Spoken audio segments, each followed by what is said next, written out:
দেশের চলচ্চিত্রের ইতিহাসে আয়ের দিক থেকে সকল সিনেমাকে পিছনে ফেলতে চলেছে শাকিব খানের তুফান। গেল ঈদুল আজহায় মুক্তির পর পরবর্তী 4 সপ্তাহেও প্রেক্ষাগৃহে দর্শক টানছে সিনেমাটি।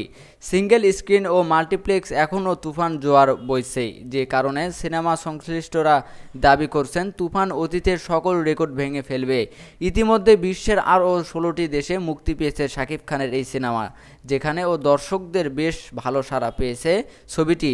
সবকিছু মিলিয়ে কারো কারো দাবি, আয়ের দিক থেকে তুফান 100 কোটির মাইল ফলক ছুঁয়ে ফেলতে পারে। তুফান 100 কোটির ব্যবসা এনে দিবে, এমনটি মনে করছেন শাকিব খান নিজে। ও সম্প্রতি ভারতীয় গণমাধ্যম এই সময়কে দেওয়া সাক্ষাৎকারে নায়ক বলেন, তুফানের আয় 100 কোটি হবে। শাকিব বলেন, আমার হিসেবে এই সিনেমায় 100 কোটি হবে। দেশ বাড়ছে, কালেকশন বাড়ছে।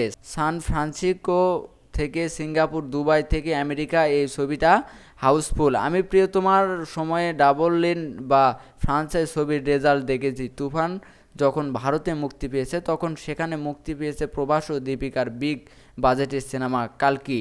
তাদের পোস্টারের পাশে নিজের সিনেমার পোস্টার দেখে অপ্লুব্ধ শাকিব। নায়ক বলেন, এই ছবিটা প্রতিযোগিতা করছে প্রভাস দীপিকা পাড়ুকোনের নতুন ছবির সঙ্গে।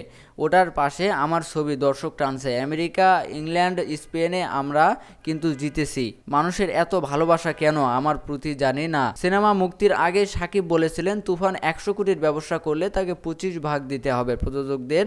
সেটাই আবার ও স্মরণ করিয়ে দিয়েছেন তিনি। শাকিব বলেন, ক্রমাগত চেষ্টা করছি বড় সিনেমা করতে। প্রিয়তমা করার পর ইদিকা পাল কিন্তু বাংলাদেশে স্টার হয়ে গেছে। মিমি চক্রবর্তী আগে থেকে স্টার, তারা বাংলাদেশে ভীষণ জনপ্রিয়তা পাচ্ছে। আমরা সত্যি বাংলা ছবিকে অনেক দূর নিয়ে যাব। আর ওই যে 100 কোটির ব্যবসার কথা বলেছি ওটা কিন্তু হবে। তখন আমাকে 25 কোটি না দিলে প্রযোজকদের আমি দেখে নেব।